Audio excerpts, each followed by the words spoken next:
There was a time in the pre-independence era when amongst the tribes, it was the Khasis who had possibly the maximum number of civil service officers manning various districts and I won't say districts but say subdivisions and large areas where they had British officers serving under them. All these so-called pressure groups, please shift your political mobilization to intellectual mobilization. It'll help the community which you love so much. I think the Khasis, they use this word Jat Ban Rahe all the time, which is absolutely, it's like a hat which has lost its shape. If you make up your mind, do justice to yourself and do justice to your talent by just not giving up and being diligent, consistent, showing up every day. But people across India are clearing examinations, even from northeastern states. This year we had, despite all the tough situations in Manipur, there was quite a few of them who were cleared. And Nagaland also they have cleared, Arunachal also. Every year we have someone from Mizoram. Only from Meghalaya we have an issue. The moment we have all been waiting for is here, the panel discussion. As you all know, we will be talking about the UPSC Civil Service exams and Meghalaya education system. Now we all know that Meghalaya is a young state and it has a population of people under the age of 35, which is recorded at 74%, that is 28.48 lakhs people out of the total population of 38.29 lakh people as per the estimates of 2021, which mean our state has a potential to be one of the leading states in the country, provided our youth are get access to better education, guidance and support. Now it is a known fact that Meghalaya was once upon a time known as the Mecca of education in Northeast India and the entire country. But we can no longer proudly wear that tag. Now the question is why? We are lagging behind, of course, no doubt about it. It is evident enough. Our state has not been able to produce a single local IAS or IPS officer since 2013 when Kong Isawanda Lalu cracked the examinations. So in this panel discussion, we will try to analyze and examine the reasons why our students are not able to clear the UPSC Civil Service exams, of which we know that there are several factors and we will be deliberating on them. And we also have a young IAS officer in Madam Soloni Verma who will be giving our students tips and suggestions on how to prepare for the UPSC exams and any other competitive exams. Now, before we delve into the problem and the solution, let's first analyze the current education system in the state. How has education changed in the state over the years? Is it for the better or for the worse? Now, I want each and every one of you to kindly give your opening remark, and if you can kindly make it brief. Barudi. Thank you, Iban. Talking about education in the state, I must say that I appeared for the UPSC exam about almost 50 years ago. And after that, a lot of things, the format of the examination itself has changed dramatically. And the world has also changed dramatically. So obviously, while with that particular education system, I managed to get through at that point of time. But since the world internationally, technology-wise, in all respect, has changed dramatically, I think education by itself, of course, the system has to change to adapt with the times. So that itself is very important. Now, so that is my short, brief comment about the education system. A very good afternoon to all my fellow co-panelists and to the anchor and to the faculty of the college and all the young friends. At the very outset, I'll also share my personal journey. I had appeared for the exam almost 25 years ago. And at that time, in the 1999-98 period, we faced the brunt of what was called the downsizing. In 1997, there was a total intake of about 800 plus. And the years when we appeared for the examinations, the total intake, I'm talking about combined IAS as well as the other services, was only about 421, if I'm not mistaken. So the total batches in that period when we got through was only 50. We had only 50 IAS officers in my batch. and close to about the same amount in the next batch. But of course, subsequently, after the after the 2000s, then the numbers went up significantly. So our batch is still the smallest IAS batch in the country, and I think if we like anyone who got ranks more than 100 would not even hope to get into the IAS. But I think now it's much more expansive. There are younger people I'm getting in with ranks which are beyond 100 as well. Taking that into account, when you speak about education system, just a small little anecdote. There's a former diplomat and also a senior colleague, or I'm not sure if he's a contemporary of Barudi, who's known for having got through the civil service while reading with the light of the lamp while he was selling fish at the Laban market.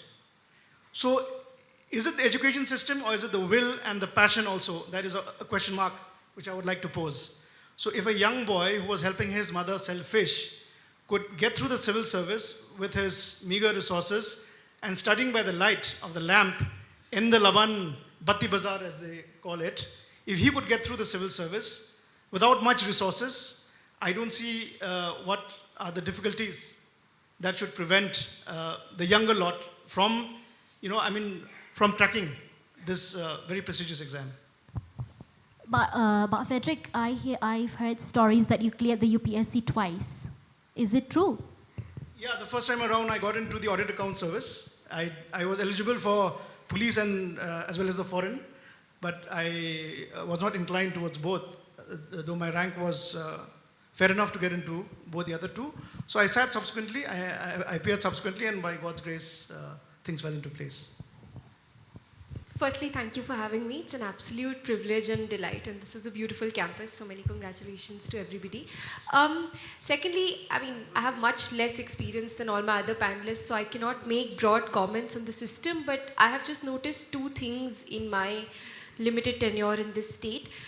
Number one would be a lack of, Sir put it as aspiration. I would go a stretch ahead to say a lack of a certain inclination, I would say, to delve into a career in the government and in the state, and of course there are multiple factors why that may be the case.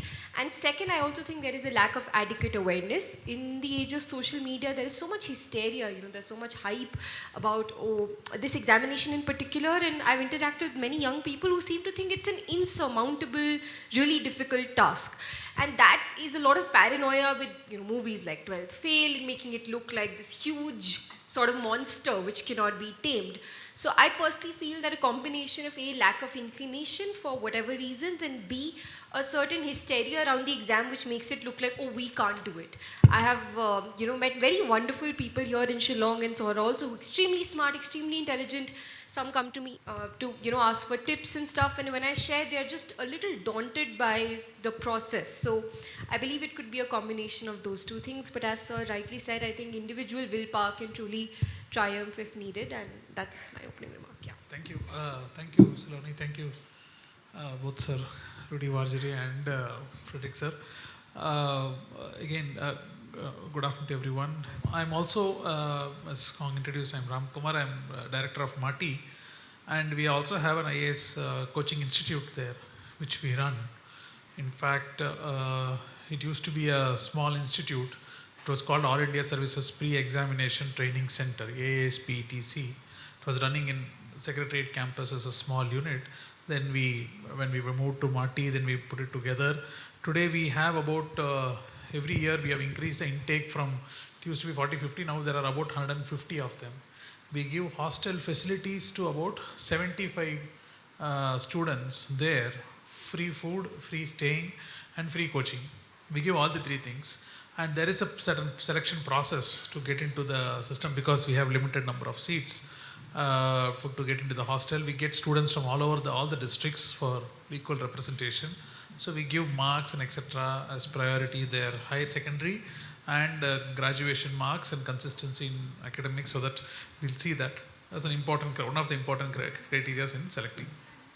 apart from that, since to the question what you asked about education system, I agree to both what Frederick sir mentioned as well as Saloni mentioned in terms of having inclination, and I won't blame education system in the state as such, because it is more to do with, because across India the system is not the same, but people across India are clearing examinations, even from northeastern states. This year we had, despite all the tough situations in Manipur, there was quite a few of them who were cleared, and Nagaland also they have cleared, Arunachal also. Every year we have someone from Mizoram.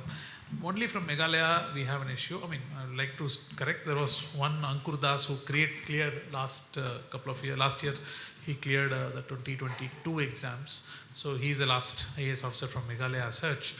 But the frequency in which we are clearing or getting into any services, be it All India services or non-All India services, is very limited.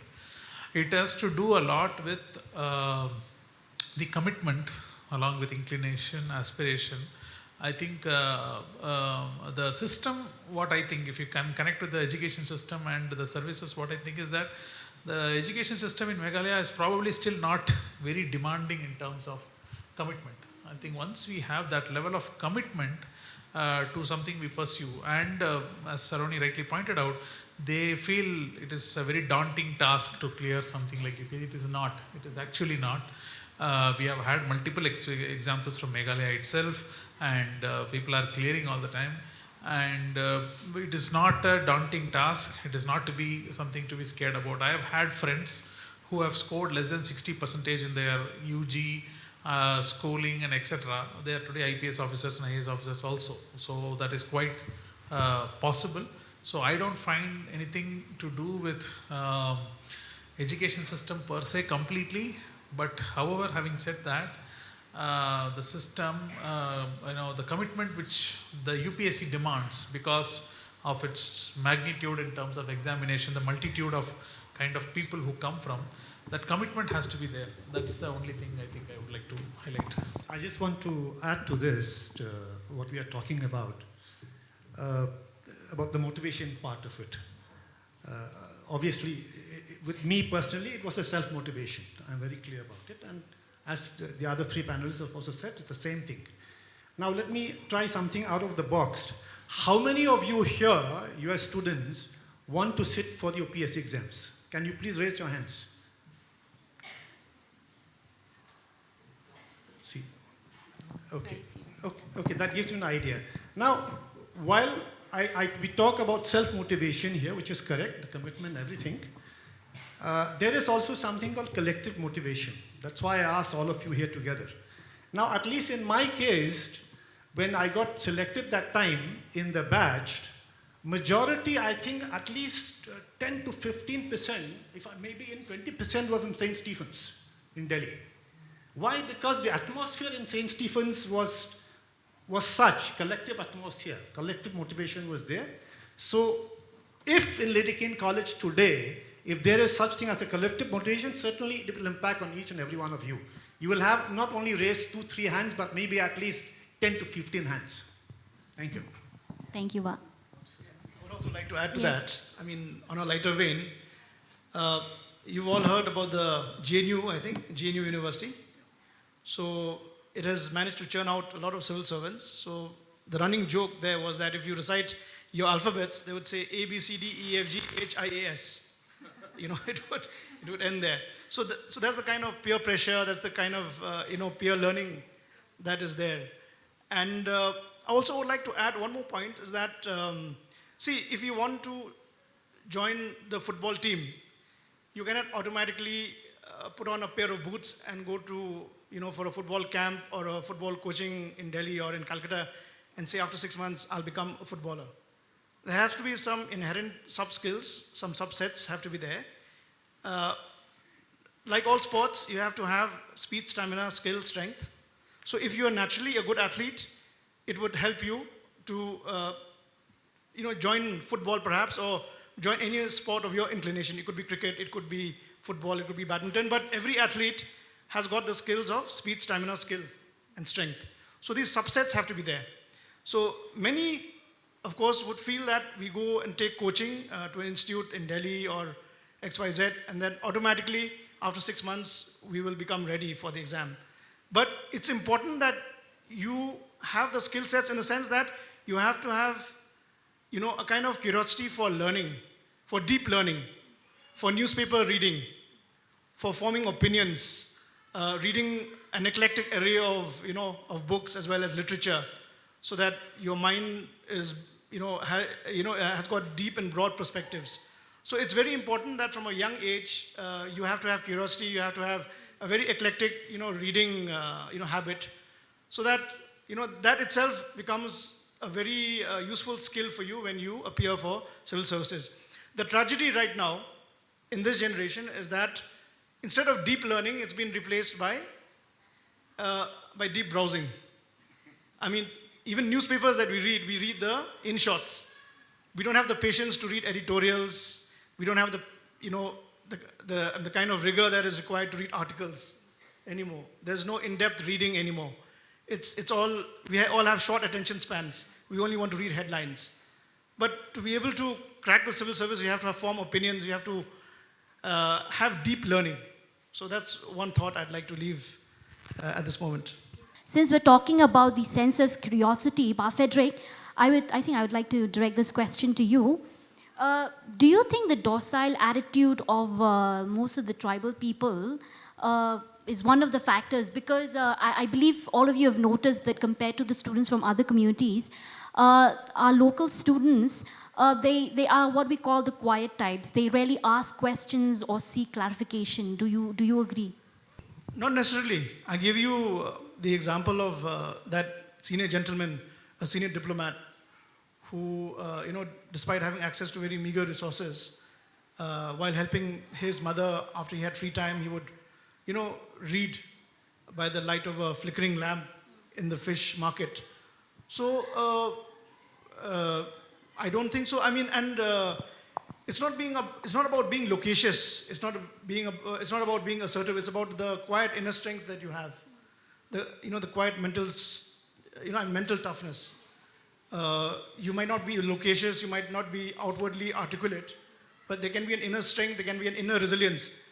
One thing about the civil service is that you have to have a lot of resilience because it's a marathon. It's not a sprint. You have the prelims, you have the mains, you have the interview. So it's a marathon. You have to have the resilience to weather all these various stages of the challenge. So I don't think it's about being docile or such. It's about the inner strength and the inner resilience, which everyone, I'm sure, possesses in abundance, but it needs to be channelized in the proper manner. Madam Saloni, since you cleared the examination not very long ago, I believe it in 2021, we know that the format and the patterns has changed over the last 50 years, and Rudy can testify to that. Could it be that the reason why our youths are less inclined to join the civil services is because there are vast opportunities out there, especially in the 90s after the economic liberalization? Could it be because there are different avenues, so they feel like they don't need a government job or maybe don't need to join the civil service, it's rather they go for what they love? So in some parts, yes, definitely with the opening up of the economy and with the internet now, you don't even need to go out of your house to be making some money. There are other avenues of living sustainable life. So that kind of hype has definitely gone down. But that, I believe, is a pan-India phenomenon, right? All over the country, you see a lot of opportunities, but you still have a certain inclinations toward the services. And I feel for whatever reason, I mean, I cannot say for certainty and I don't want to draw broad brush strokes and generalize, but I feel like it's wonderful that this exam does not have a sort of feudal craze here, but having said that, it is very important, I believe in my limited experience, to have people from the state clear the exam, they understand the problems of the state, and just, it creates such a great role model effect. You see one people, I'm sure when Madam Isa Wanda cleared, she inspired so many other people, Sir Frederick, Sir Rudy, so on and so forth. And it is, I mean, beyond anything else, it's a great career, it helps you do so much, and it's a great sense of pride and belonging for your own people and everything else. So I feel for whatever reason there is that lack of inclination, I feel that it's high time that young people, smart and intelligent people of Meghalaya, of all communities, look at this career as a very lucrative option to achieve whatever they want in life. I think the opportunities are endless with this service. I'm not saying that other jobs cannot give you that. But clearly with this service, there is a certain edge which is truly unparalleled. So I do feel that there is a need to pay attention to this avenue also compared to other avenues. Yeah. Thank you, madam. Mr. Kumar, you are the director of Meghalaya Administrative Training Institute. I believe you have encountered a large number of aspirants, some of who have managed to stick on to the very end of the course, but there are others who dropped out at the, maybe after 3 months or 4 months. Why do you think there is this lack of perseverance and persistence? It's not unique only to Meghalaya. It is same everywhere. Even if you look at the UPSC statistics, there's I think that the new movie kind of indicates, but just for everyone's understanding a little bit where, if there are generally 10 lakh people applying for the exam, but that's how I think 10-11 lakh these days who apply for this examination, mean they get a form or they online, they fill the form and send it. But out of that, only about 5-6 lakhs actually sit for the examination. They come and appear in physical, about 65%. So even between the application and physical appearance for the examination, there is only 65% people who end up. Out of the 6 lakh people, if you are going to ask how many of them are actually seriously preparing only for this exam, would be less than 1 lakh. That's the actual thing. And out of that, the serious competition would be about 50-60,000 people. So the actual competition is that amount only for the 1,000 jobs or etc. So even in when I had prepared for UPSC in in where I prepared, the batch had about 200 students. But at the end of the course, there are only about 70 of them. Here also, when we start with 125, in fact in Mati it's much better. So people who come till almost 9th month or more than 100 of them regularly come to the classes. But the challenge comes when now, in fact the exam is going to be held in another 1 month. But during test batches now, I am having only 40-45 of them who are coming regularly for the test batches. That is how it is. That's not a problem, because not everyone wants to run and win a good race and etc. But few of them get up in the morning, few of them practice it once, few of them practice it every day, and very few of them actually go and take part in the competition. So it's like that. That way we are okay with that, not a problem. But the problem I find is in the continuous commitment. That's where the problem which I'm having find. They finish even 1 year, they appear for the first exam. Once they fail in the prelims, then the interest goes away totally. And to your previous question of looking for other opportunities starts coming in. And that becomes a problem, because today, unlike in the past, where in the 80s, 90s, and even there, people used to, very young officers, they entered at the age of 21, 22, 23. Today it's changed. The average age of entry into civil services is nothing less than 27, 27 and a half. So that's increased like that. So first time itself, one should not get disheartened.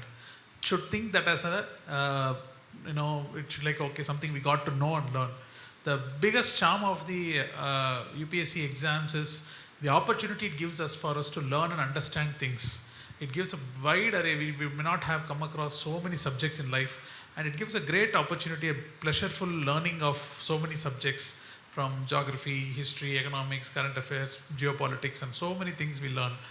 That pleasure, if you can keep it and enjoy learning, and clearing UPSC is only a obvious natural consequence of it. So that part, the people should not take it as a stress, but it's like a joyful learning. Then automatically you'll have the perseverance.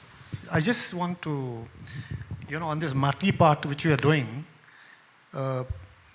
well, you made a lot of efforts, but there must be something deeper. I mean, the commitment part in it, you have said it, but for 10 years, if nobody has come out of it, there's something fundamentally wrong. Now, no, I'll just say, suppose now, the way I look at it, even from my time, The fact that you are in the city of Delhi, let's say, or any metro, Mumbai or Kolkata or Bangalore or somewhere, helps a lot in developing a national approach, a national thinking, attuning to this civil services exam. In fact, I'll give you an example. My children, they're all educated abroad. And when they wanted to sit for the civil service, I said, look, you have to go and live in India for a while. Take a sabbatical, 1 or 2 years, it'll make a difference to you.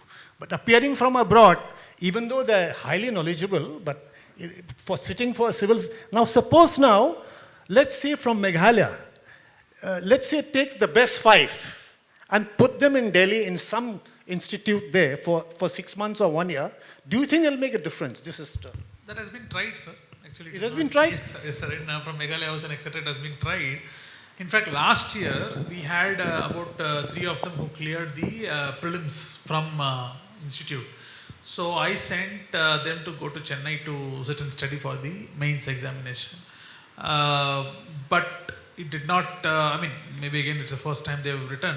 One of the candidates I still hope might make up this year, but could not be able to clear. So I totally agree to the point saying that the place also might matter a lot in terms of clearing. But having said that, for the last 10 years, situation has changed a little bit. For example, I did not spend any substantial time in Delhi for my preparation. I studied mostly, in fact, the entire part of general studies was my self-preparation for on my own. I spent most of my time in Chennai only. I also come from even a smaller town called Coimbatore. I mean, it's not small, but it's not predominantly known for civil service, but Chennai only I spent time, so it is there. With online world, it gives an opportunity for everyone to learn things much faster. But also, having said that, that also makes a deterrent.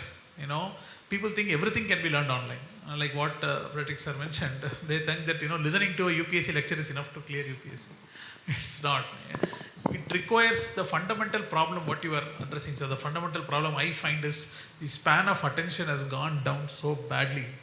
They're not able to sit and understand a subject in detail and in totality. Unless you do that, it's not going to happen. The idea of having Marty there and trying to do is also to create an ecosystem of this examination, higher examinations and etc. can be created. But on the other part, fortunate part is that many of our students are able to clear into all kind of examinations within Meghalaya. They're even getting into some bank exams and etc. They're doing all those things, but unable to crack UPA. But we have just done all these efforts only the last 2 years. So we might take some more time to see. So we are thinking even mentoring with this young officers who have just passed and come. So the last new batch just came. So we are trying to put the top 10 students in direct mentoring with some of them to see whether they can learn and get looked at. Ultimately, this exam comes mostly to one's own motivation and persuasion. No matter any amount of coaching class, any amount of ecosystem can help maximum of 30-35%, I guess, maximum. It's all mostly about individual capacity. Since we're talking about online learning, Mr. Kumar, are we leveraging on technology whereby we can introduce some kind of an app by the Meghalaya government where aspirants need not physically be present in Matti or any other coaching institute, but they can have trainers or maybe IAS officers serving and those who have retired to provide them the kind of training from other parts of the country as well? Yeah, in fact, even in Matti we do that. For example, in Matti the capacity is about 140, but we have sometimes students about 180 also, 190.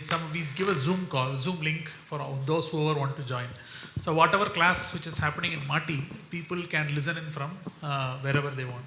In fact, doesn't require any permission or anything. You just can click the link and you can join the classes and you can have a look at it. And many of them from West Garo Hills, from North Garo Hills, from here Jaintia Hills and etc. They join online and they pay attention to the classes. They do listen. That is that option is given so that we made, because during COVID we had a bit of in fact post first wave only we started this. Then second wave came, so that time we went to online and then we made it as a continuous practice. But today there are so many apps and etc. already there for doing these things. Thank you, sir. But Frederick, There is an adage that says, when the going gets tough, the tough get going. And I believe this adage fits in perfectly with a conflict-ridden Manipur, like Sukumar had said earlier, where they had managed to produce 9 qualifiers this year. Sadly, in a seemingly peaceful state like Meghalaya, that is not the case. Could it be because we find it too comfortable with the things that are going on right now, or what do you think is the problem? Why is it that Meghalaya cannot produce a single IAS, while Manipur, that has been, under conflict for so many months now, it's almost going to be a year now. So why do you think Manipur can do so and Meghalaya can't? At a superficial level, that seems to be what the reason is, but I'm sure there are deeper underlying reasons. And I think 10 days ago when the results came out, Barudi had written a very nice piece. I had read it. And therein he quotes a line from Khalil Gibran, I think, where he says that if the river fears the risk of joining the, like the larger ocean, fear. Yeah, this is the fear of joining the larger, ocean, but it doesn't realize that when it joins the ocean, then it becomes the river. So it's about the aspirations to be in leadership positions, because what civil service does is that it puts you into leadership positions. Mr. Ram Kumar is a young officer, but he's already heading the health mission at a very young age. Saloni is there as a subdivisional officer heading a very important subdivision. So the ability and the opportunity to be a team leader at a very young age is, I think, a unique opportunity that the civil services, offers. In no other job, in no other, career, will you be team leaders at such a young age, and will you be leaders at such a young age? When we were all thrust into the role of a deputy commissioner, we were all very young. But then, we learned on the job, and then, automatically all the leadership skills also we learned to sort of acquire. So the aspiration to be leaders at very young age, where you're thrust into these leadership positions, is I think, one of the biggest plus points for civil services. To come back to your question, Striveton Manipur and remote Nagaland have been able to churn out civil services, successful civil service candidates. I don't know, we'll have to do maybe a study, maybe Mati can also do a kind of a study if there are as many young people going for engineering, for management, for medical, because if our young minds are going for those careers, that means perhaps there's a disinclination to join civil services. Because I'm sure, in fact not I'm sure, I know that there are a lot of very bright young minds. They have been in the past, there are now, and there will be. And all these bright young minds, where are they going? So I see that there are a lot of people, a lot of young people are going into technical lines. Whenever I go abroad, in the universities abroad, I see I see a lot of young people from here doing various courses. So there are bright young minds. So, but whether they are opting for civil services, that is the question. Maybe a study would be quite revealing to show that our bright young talents, the cream of our talents, are they perhaps going into those fields and not appearing for civil services? That also is a question. But I think to say that we are too laid back and we don't compete, I think that would be simplifying. Yes, Barudi, in your interviews and your articles, you had clearly mentioned that about insular mindset, the hindering fear and the paranoia of an outsider. Can you elaborate on that? Yes. I'll be very candid in this respect because somebody has to say this, I think that you have plethora of pressure groups here of all kinds, which is basically, they claim to be students and they do everything else except what students should be doing. I think it's very destructive. In my time, I was also a student leader in my college, but we were never involved in this kind of, they are now into, it's very sad. So definitely I think this, the tendency to look beyond your state, because civil services means while you would like to serve in the state, that is one, okay, it may be natural, but the mindset, the mental horizon to go beyond your state, it comes back to the way we talk about reading newspapers and reading books. And right from my student days, in fact, I would love, those days, reading books mean what? You couldn't afford to buy all the books. We had to go to libraries, in fact. I used to do that. And I don't think now, here in Lady Keane, you have a library here. How many of you even utilize the library, in fact?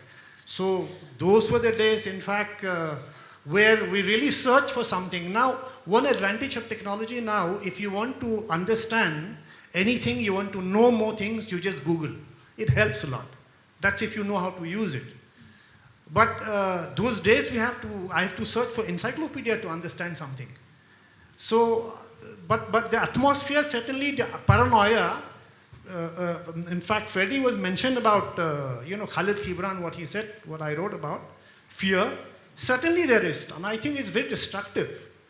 And these pressure groups work through students only, everywhere. So in fact, so definitely there is a kind of an insularity mindset, which is definitely not attuned, not conducive for sitting for a UPSC Civil Services exam. Thank you, Baruti. Madam Saloni, there is a saying that says an empty mind is a devil's workshop. And we see youth as young as 10 years old getting into drugs and alcohol, breaking families apart. Now, and there's no denying the fact that the dropout rate in the state of Meghalaya is also very high. It stands at 33.5%, only to be after Odisha and Bihar. Now, how can we ensure, or how can we make learning interesting for the children? When you mentioned the dropout rate, I think the larger question from my understanding becomes that in any given circumstance, there will be a system, and a system will have its flaws, right? So we can do two things. First is we can, of course, fix the system. So, of course, the education system is in need of dire reform, and reforms are going on as we speak. But despite the system, how can we make the best of that system and reach the goals that we want to meet for ourselves? And I think that is the question that the youth of the state need to ask themselves, right? Because as all other speakers have also elaborated upon, that of course the system is not perfect and we need to do a lot more as the government, and we are. But there are places which are far worse as well, right? In fact, even in states which have higher growth, I come from Delhi, right, which is a fairly prosperous part of the country. But in Delhi also you have these hamlets, you have urban slums where absolutely abysmal living conditions. And I'm not glorifying the fact that, okay, people from those places can also make it. But the fact of the matter truly is that in an exam like this, it really is, as Sir said, boils down to individual effort at the end of the day. So coming directly to your question, I feel yes, there is a tendency, drug abuse is growing with internet, sort of corrupting influences also becoming a lot more easy to access. And I think, as then Sir said, we need to create an ecosystem. So in colleges, I think it's a great way to all these students over here, you see people around you who are engaging in such bad practices. You should take some sort of initiative, to help people around you stray into better paths, let's say. And again, the balance between individual initiative and system-led reform is something which I do not know if I'll be able to answer that. But I do truly feel that despite the system, we need people to take effort, to take responsibility of their own lives, Like, I absolutely understand that we need to expect things from the state, and we expect certain facilities which are coming, which are yet to come, mix of both. But there should be this drive, this craze that, look, I'm going to make it out of here. And I'm not going to live the lives that my forefathers and my fathers and mothers have lived, yeah? And I think all of us coming from varying degrees of privilege, but I'm sure what was common was this inherent zeal to do something. And no amount of, because you place the same person in my circumstance, right? Same school, same college, same economic privilege, they may not have been able to do this. And similarly, people not in my situation could also do this. So I think, beyond the point, we can wait for the system to fix itself, we can wait for everything to get hunky-dory, but until that happens, that is no excuse. And I feel a lot of it boils down to what you want to do for your life, because you only live once and you should make the most of it. Yeah. Thank you, Madam Sorini. I think, yeah, you're right. I think all of you are right. It depends on ourselves, our willpower, and our endeavor. Yes, but I would also like to add one point that right now in this panel discussion, we are talking about why our youths are not getting into the civil services. There was a time in the pre-independence era when amongst the tribes, it was the Khasis who had possibly the maximum number of civil service officers manning various, districts and, I won't say districts, but say subdivisions and large areas where they had British officers serving under them. There was a time such as that when these hills had a clutch of officers belonging to the communities from here who were in very important positions, having, and they had, British officers functioning under them in the pre-independence era, and also right through the Assam days as well. So now we are talking about why our youths are not getting into civil services. I think that legacy which we had, I think needs to be, we need to revisit that, that legacy. I don't know, how many of you in this hall have seen the movie 12 Fail? You've seen the movie 12 Fail? So I think what we are talking about must be resonating with all of you, because that film captures and I think depicts the kind of resilience and the indomitable spirit of a candidate who, despite having to work as a sweeper in the in the university, I think in the university library, how he made it, despite so many challenges, financial, linguistic, class, caste, but he still made it. So that is the kind of resilience, that is the kind of resilience that is required. Not only for civil services, but for any, for any endeavor that you wish to excel in. And civil service is just one dimension, because it's something which is very tangible, and as other speakers have said, it is celebrated, it is widely known, and everyone talks about it. But I think 12, whatever we are talking about boils down to that movie, what it captures, and the movie 12 Failed. I think if you're interested, there are many success stories out there that can inspire the youths, to reach for their goals. Now, I would like to open the floor to questions. If any of the students have questions, they are free to ask any of our panelists the questions, please. Maybe just as a starter, I'll post one information to everyone. Yes, sir. For applying for the, I don't know how many of you are in the final year, so there is a process to apply, or if your friends or seniors are there, you can ask them. We are opening the applications for this year's coaching by within end of May. We will open the applications, where the admissions will be done in June. Classes will start in July of 2024 for the next year exam. So those who are interested, we can do. There is a website called www.mawrie.gov.in. There will be an advertisement in the paper also, but www.mawrie.gov.in. You can see for the advertisement when it comes, and you are free to apply. The condition is that you should have either completed third year, or if you are in a post-graduation, it's okay, but you should have at least completed a graduation, and your 12th marks and graduation marks are generally taken into consideration. So if any of you have any queries on joining the classes or etc., also can just throw in the information. When I was in the education department, that time in 2008-9, we had started a scheme. Of course, I think now there must be much more generous schemes available for the young people, which Ramkumar can perhaps elaborate. But during that time, we had started what is known as a CM All India Incentive Scheme, All India Civil Service Incentive Scheme, whereby there would be a financial, remuneration for anyone who passed, preliminary, in fact, what is known as the prelims exam. And then for anyone who cracked the mains, they would be getting the flight fare fully reimbursed, and they would also be reimbursed up to an extent of 25,000, I think, in those days, for any expenditure they would incur on coaching. And after they would clear the mains exam, they would also be eligible for another set of financial remuneration.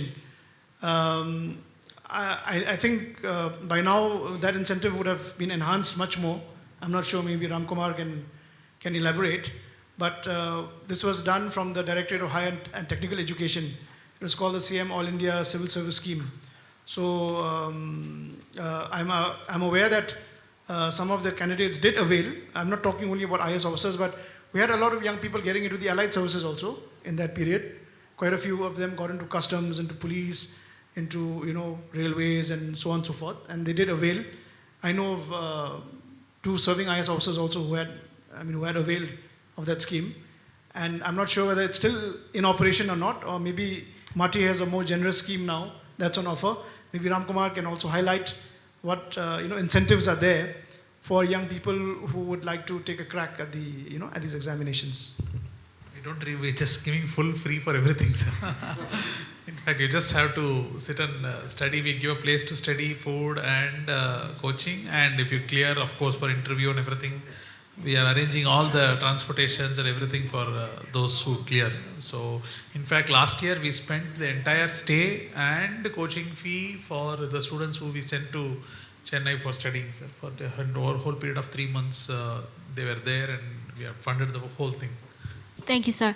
If there anyone who wants to ask question, please, now is the time. You can ask them any question, tough questions. Anyone? Yes. Good afternoon, ma'am. Actually, my question is that what are the mistakes that an aspirant should avoid during their preparation? The only so-called mistake is not being committed to it enough. Trust me, because it's such a, it's 3 stages, right? At every second day, you might feel like giving up. And I think that's the mistake people make, right? They give up, or they will get lured by easier, sort of things to do, and which is fair, to each their own. But if you make up your mind, do justice to yourself and do justice to your talent by just not giving up. And being diligent, consistent, showing up every day. Even when you don't feel like studying, right? There are days when you don't want to. Still, open the newspaper to rose. There is no compromise on some small things. So that's the only mistake. Other than that, not really. Everybody from varying calibers has been able to make it. The only X factor is discipline, consistency, and commitment. That's pretty much it. One other mistake I have seen even in our students who are studying, this is an examination. Examination is almost like because it has limited seats and many of them are competing. So these kind of things, 2 things are both equally important. One is preparation and second is practice. Many of them, what they do is they prepare for a long time. They don't want to take these tests, mock tests, etc. They're like, no, I'll keep studying, because they fear taking the mock tests and mock exams. They think, oh, what if I'm not good at, then what will happen to me? But you have to face the truth, unless you're going to take mock tests. In fact, that was a mistake I cleared in my second attempt, not in my first attempt. First attempt I cleared my prelims, because prelims I used to take mock tests regularly. I did not take enough mock test of my mains examination. So because of that, I did not clear in the first time. So I corrected the mistake, and in the second time, I understood that this examination is both about preparation and practice. So practice part is something we need to do regularly. That is one other thing which generally happens. Many of my friends who did not clear, one of the reason when I look back after 10 years, 12 years, and I see that, the reason is that they were worried about practicing. They were very good in preparation. They have done otherwise very well in life, but they did not practice enough. That's the main other one thing which I feel. Even our students from 150, where only 40 of them come for regular test batches. Even if you're getting fully minus 100 marks also, you should write the exam. You should keep on taking. That's the only way of overcoming fear, overcoming other issues. Anyway, good question. Good afternoon, sir. Good afternoon, ma'am. I'm now currently studying in class 12 from science stream. I'm both interested in science and arts. Shall I continue my graduation in arts or science for preparing UPSC? Because I wanted to actually add one point to your question, what you asked, the inherent problem, or Frederick sir also mentioned about how many of them are taking MBA or engineering and etc. In Meghalaya, the amount of students getting into science stream is alarmingly low. I don't think anywhere else in the country this is this low. I think the number of students who are getting into science stream in Meghalaya is, if I'm not wrong, I might be correct, but it's in single digit percentage. Less than 6-7% only of students, yes, get into science stream. Anything lopsided is a problem. So we need to have thinking in science. I did psychology as undergraduation and social work. So I have experience in the psychology stream as science as well as social work as more of humanities. So I have had experience in both, but it can be any of the stream, doesn't matter whether it is science or art stream. But one of the inherent issues we have is that the fear of not to approach science is a big issue, which is also stopping from approaching the examination in a scientific manner itself. That is also one of the inherent problems we have in Meghalaya. I think the number of science students has gone down. It used to be in double digits, apparently I was told.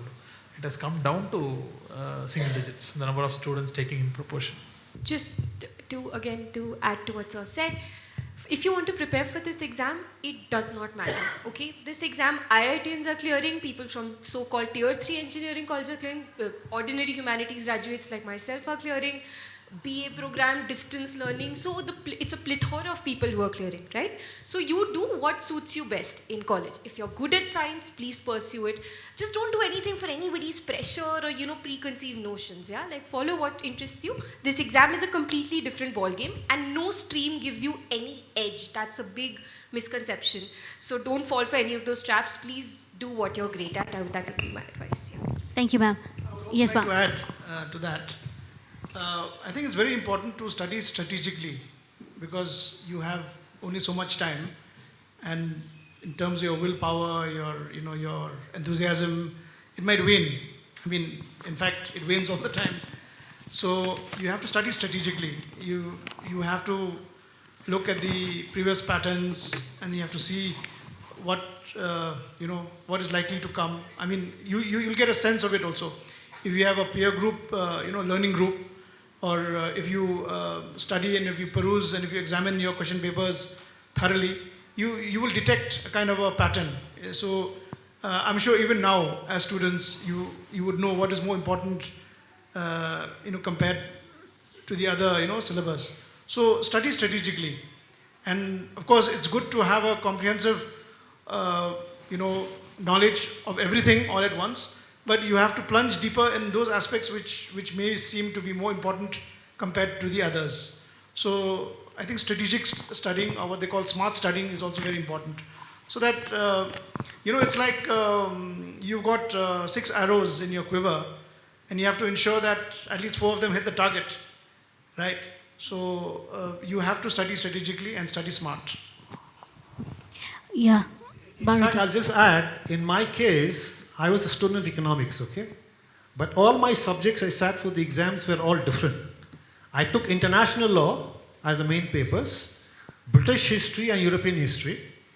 And on my higher papers, I took international relations and British constitutional history. We had nothing to do with my subjects. But I studied the strategically, which you said is very important, and a commitment. And I spent a lot of time in the library, got the books, and that was it. This is how I did it. Thank you, Ba. Because we're running short on time, Frederick and Mr. Ramkumar they have meetings to attend to, so we will not be able to take any more questions. But if you have any other questions, you are free to reach out to us. You can mail us. We will be providing you our email ID, and we will try our best to send those questions to our panelists, and they will reply to your questions. Having said that, we would like a closing remark from each and every one of you. We'll start with Barudi. Okay, now one thing I noticed that a lot of you hesitated to ask questions, and this is basically a lack of critical thinking, which is again fundamental if you want to sit for the UPSC exam. You have to have critical thinking, which means you observe all the time, you read all the time, and you have an opinion all the time, which is on anything. It can range from climate change to politics to religion to society to whatever it is. I think that's very important. Now I'm glad Freddie mentioned about some Khasi civil officers during pre-independence day who served, and British was serving under them. I think we should take that as a point where some kind of renaissance is required in the society, if we have to produce something. So this is very important. I just want to emphasize on that. And again, all these so-called pressure groups, please shift your political mobilization to intellectual mobilization. It will help the community which you love so much. I think the Khasis, they use this word Jat Ban Rahe all the time, which is absolutely, it's like a hat which has lost its shape. Again, I have to quote Khalil Gibran, I think. Don't be like the river that is, that has the fear of joining the ocean, but join the ocean and be the ocean. Right? So that is my parting thought. And nothing substitutes perseverance and passion.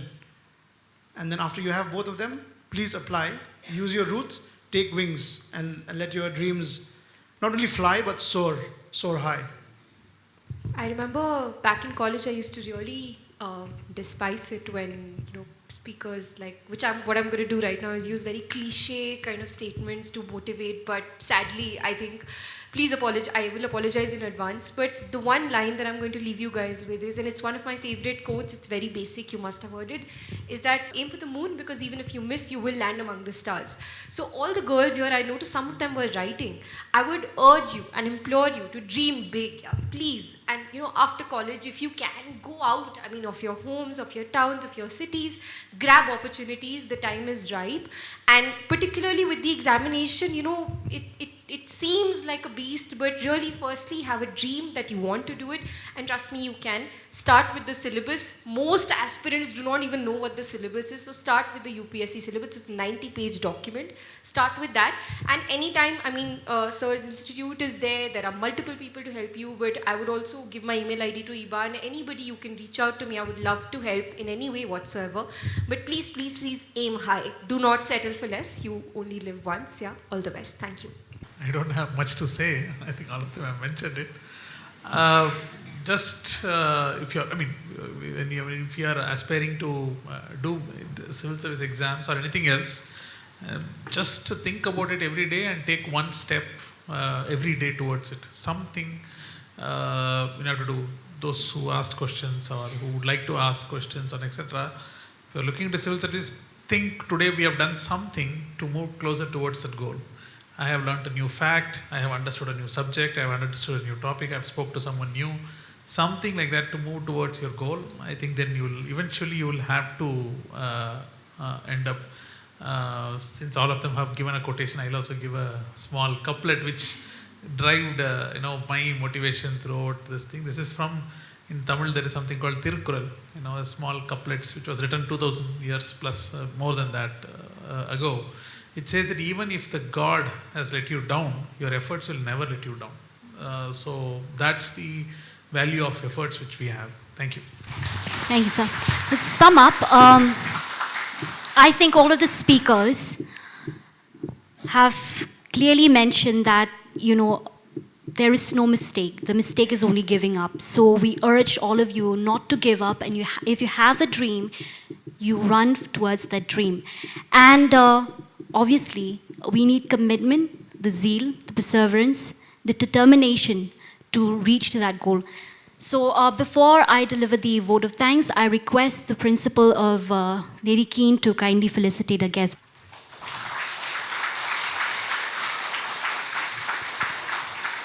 Frederick Roy Karkungar.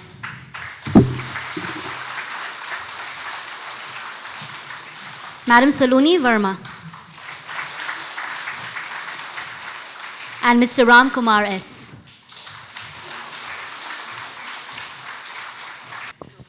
Thank you so much. Thank you so much, Dr. Mukim. Once again, I would like to extend a gratitude to the 4 IAS and 3 IAS officers and a retired diplomat for sparing your valuable time to be here with us and to share your valuable inputs and insights with the students. And I hope this panel discussions has really been helpful for you, all of you. And like I mentioned earlier, if you have any question, feel free to reach out to us. Just to mention here, this panel discussion will be uploaded on our YouTube channel, and we will be providing the link out there, our email ID. So if you have any questions, kindly reach out to us, and we will try to get the answers from any of the panelists. So thank you very much. Thank you to Lady Keane College. A big shout out to all of you for your kind support and for being here with us. So many students. I did not expect this many students. Thank you so much.